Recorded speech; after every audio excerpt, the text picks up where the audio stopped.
Salam l'équipe, salam les supporters des Fenech. Donc, analyse avant match numéro 2, on va parler un peu de la composition. Match face au Burkina à Marrakech. Donc, on va aborder un peu le sujet de la compo euh, que personnellement j'aimerais voir. Je vais préciser tous les postes pourquoi, en parlant de l'animation, etc., les qualités, etc. Et je dis pas que c'est celle que Belmadi va faire, mais en tout cas, c'est ce que moi j'aimerais voir. Et je vais préciser pourquoi. En tout cas, comme j'ai dit, ça va être un match très, très, très compliqué. Après, on est au-dessus, hein. On va pas se mentir, on est au-dessus, mais c'est des matchs qui peuvent être pièges. Donc, il faut bien savoir les manier en termes d'arbitrage, etc., etc. Bref, vidéo assez courte. Juste avant ça, maximum de pouces bleus, la famille, pour permettre à la vidéo d'être plus vue. Je le demande jamais, mais maintenant, je vais le dire avant chaque vidéo. Maximum de pouces bleus. Participez en commentaire. Donnez votre avis sur la vidéo, etc. Et voilà. Désolé aussi pour la voix, je suis encore malade. Mais alhamdoulilah, on espère que ça va aller mieux. Bref, Algérie-Burkina. Donc, sur le match précédent, on avait joué en 4-4-2. Donc, peu de personnes s'attendaient à un 4-4-2 face au Djibouti. On pensait qu'on allait jouer plutôt classique avec notre 4-3-3 habituel, avec laquelle on a gagné la CAN.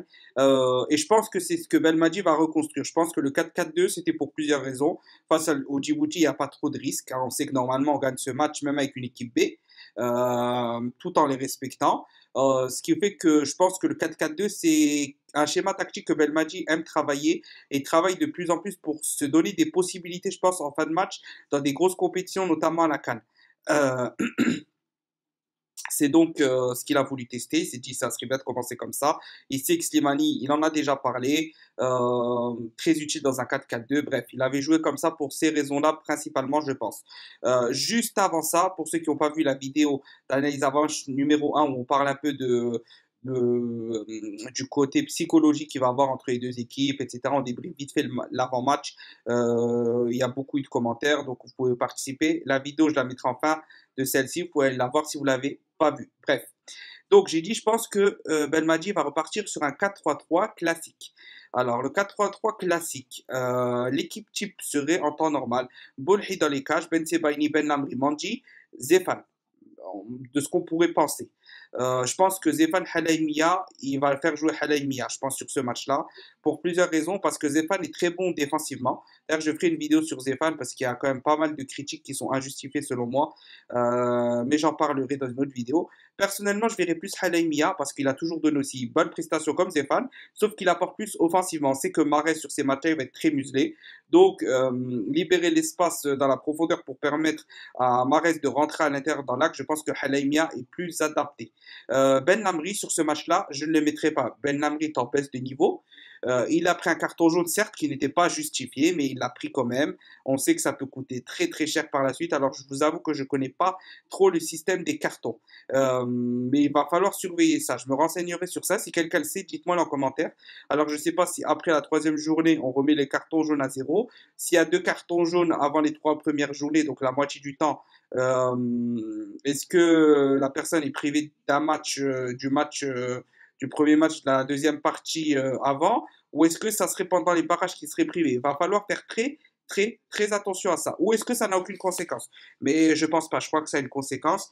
Mais il va falloir voir laquelle. Si quelqu'un a la réponse, participez en commentaire, dites-le nous. Ça va intéresser beaucoup de monde. Bref, pour ce qui est ensuite du milieu de terrain. Classique, sauf que le classique d'avant n'est plus le classique de maintenant.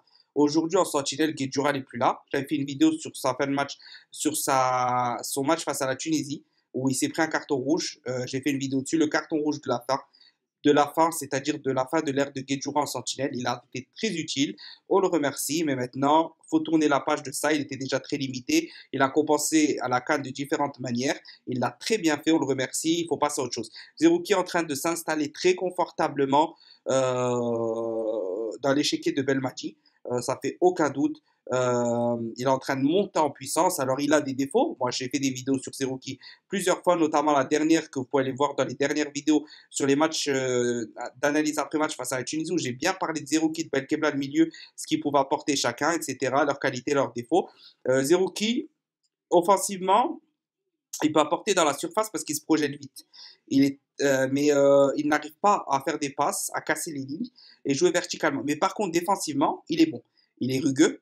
Il fait penser un peu à Sergio Busquets. dans son physique, hein, c'est-à-dire quelqu'un d'assez sec, de carré mais de costaud. Par contre, il ne faut pas lui demander la lune, de mettre des enveloppés, de frapper, etc. Il a mis un but sur le dernier match, c'était mérité, mais c'était une frappe qui a été déviée, il me semble, ou une frappe un peu en mode bourrin. Ça peut être utile, des fois, ça l'a été, mais c'est pas quelqu'un qui a de la finesse. Qui a de la finesse, c'est pas quelqu'un qui va casser les lignes avec une vision de jeu exceptionnelle. Par contre, il lit bien le jeu, il le comprend bien, mais pour l'orienter, il sait pas trop le faire. Souvent, ses passes, il regarde sur la gauche ou la droite et il fait des passes horizontales, jamais verticales. Regardez tous les matchs, je les ai regardés plusieurs fois, jamais. C'est très très rare, peut-être une dans le match. Il n'arrive pas à trouver. Et souvent, à un moment, il essayait sur je sais plus quel match avant la Tunisie, il n'arrivait pas à casser les lignes. À chaque fois, les joueurs reprenaient le ballon. Donc, il est très utile dans son pressing, dans son endurance, dans ce qu'il peut apporter défensivement. Une solidité au milieu de terrain qui est importante. Après, il faut savoir le faire jouer avec qui. On sait que ça ne marche pas toujours s'il est mis, par exemple, avec quelqu'un de trop similaire. Mais en tout cas, Zerouki en sentinelle, si on l'utilise dans le même rôle que Guedjoura, c'est ce que Belmadi cherche, plutôt le côté vraiment défensif. Et ben ça marche pour l'instant. Il est en train de monter en puissance. Vous savez que moi, j'ai fait une vidéo sur ça. J'ai dit que notre sentinelle à nous, ça devait être Zorgan. Pour plein de raisons évoquées. La vidéo, et vous pouvez aussi aller la voir. Vous allez sur la chaîne, dans les vidéos. Ça fait partie des 15 dernières vidéos peut-être. Mais bref, mais là, c'est pas le moment. Match très très important. Match piège. Match crucial. Zerouki monte en puissance. Zerouki doit jouer titulaire. Il ne sait pas casser les lignes. Il ne sait pas faire des passes verticalement. La relance est très moyenne. Il a du mal à construire, à orienter le jeu vers l'avant, mais il fait très bien les décalages et on a Benasser pour ça. Benasser, il est parfait dans le rôle de Regista. Benasser, il la met sur la gauche. Benasser va très bien savoir faire ça. Il la lance de côté, pas pour une construction, mais pour une construction plutôt rapide, assez offensif. Il la met vers Fegouli sur la droite. Donc, il est parfait dans ce schéma-là. Ensuite, Benasser, Fegouli, logique. Ça, on n'a pas besoin de le préciser. C'est l'échiquier parfait dans un 4-3-3. Benasser, relayeur gauche. Fegouli, relayeur droit. Chacun dans un rôle différent. Il n'y a pas de débat sur ça. Belaïli, Boudjah, Mahrez, ça serait l'équipe type. On est d'accord jusque-là. C'est comme ça que Belmadi a toujours joué. Mais pour moi, je l'ai toujours dit, Boudjah est très utile, mais Slimani est beaucoup plus efficace que Boudjah. Il suffit de regarder les stats. On n'a pas qu'on aime Boudjah, qu'on n'aime pas Boudjah, qu'on aime Slimani, qu'on n'aime pas Slimani. Ça ne sert à rien de parler pour rien. Vous regardez les matchs de Slimani et de Boudjah depuis l'ère Belmadi. Vous regardez les confrontations, vous regardez le nombre de minutes jouées et vous regardez le nombre de buts et le nombre de passes décisives. Slimani au-dessus, largement au-dessus. Alors, j'ai pas fait les statistiques, mais j'en suis sûr et certain parce que déjà, je regarde tous les matchs de l'équipe nationale depuis que je suis petit, donc j'ai ces souvenirs-là, je sais, je me rappelle très bien des choses. Slimani, à la CAN, il a joué, je crois, une ou deux fois, il a marqué. Quand il joue, il marque toujours, il fait des passes décisives. Boudjah, c'est très limité. Pénalty raté, pas assez efficace. Alors, beaucoup parlent du rôle défensif. Rôle défensif, il pèse sur les défenses, il pèse sur les défenses. Depuis quand Slimani ne pèse pas sur les défenses? Depuis quand Slimani ne sait pas, n'a pas un apport défensif important? Ça a toujours été le cas. N'a pas un pressing important, ça a toujours été le cas. Et je pense que Boudjah a besoin d'être bousculé pour revenir plus fort. Parce que certes, Belaïli, Boudjah, Mahrez, ça marche bien ensemble parce que Boudjah est plus technique qu'un Slimani. Euh, mais Boudjah doit se remettre en question et Belmadi ne le remet pas toujours en question. Il a fait des efforts Belmadi, il n'a pas fait venir Atal parce qu'il est tout le temps blessé. Il fait de la concurrence à Benemre avec Touba, il n'a pas fait venir Guedjoura.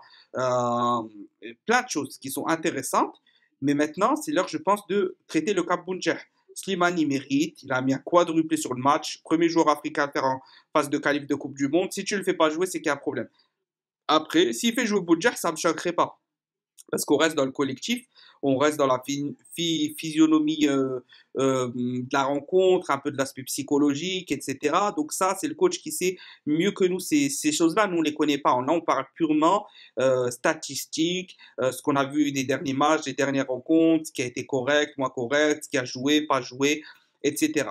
Donc voilà l'équipe que moi je verrai. J'ai expliqué toutes les raisons pourquoi. Belaïli est monstrueux en ce moment. Mahrez, on n'en doute pas que sur le Burkina, il fera un bon match. Il est monté, il était un peu fatigué sur le match aller, mais voilà, il n'a pas trop pesé. Mais c'était pas important qu'il pèse. L'important c'était qu'il joue, qu'il rentre dans un équilibre, qu'il se prépare au match face au Burkina. Il l'a très bien fait. Je pense que face au Burkina, il sera étincelant. Il marquera au moins un but.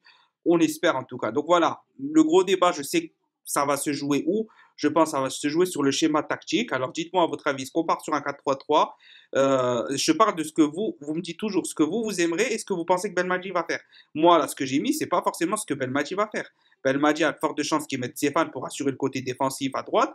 Il y a de fortes chances, c'est 50-50, qu'il mette Ben Lamri pour rester dans la continuité.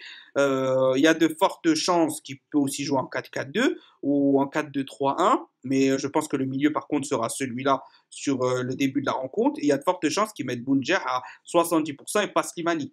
Voilà. Moi, le but, c'est pas de deviner la composition de Belmadi. Ça, on peut tous la deviner entre guillemets entre nous. Moi, le but, c'est de vous dire pourquoi je pense que cette équipe serait la meilleure sur ce match-là. Voilà, c'était tout la famille. Gros match qui arrive face au Burkina. J'espère que la vidéo vous aura plu. Voilà, gros pouce bleu la famille, participez en commentaire. N'oubliez pas, même si ça prend une seconde, un pouce bleu, participez en commentaire. Dites ce que vous avez à dire sur la vidéo, etc. Moi, vous savez, je fais pas énormément de vidéos. J'en fais quand ça me tente. Là, sur les qualifs, sur les matchs de l'Algérie, j'en fais. Sinon, en dehors de ça, je vais pas toutes les semaines vous faire une vidéo sur l'Algérie. J'aimerais bien, mais j'ai pas le temps, malheureusement. Donc voilà, on se dit à la prochaine. Portez-vous bien. Vidéo numéro 3, la dernière qui arrivera demain. Là, on est dimanche soir. Vous êtes tranquillement le soir et demain pour la voir. On se dit à la prochaine. Portez-vous bien. Salam.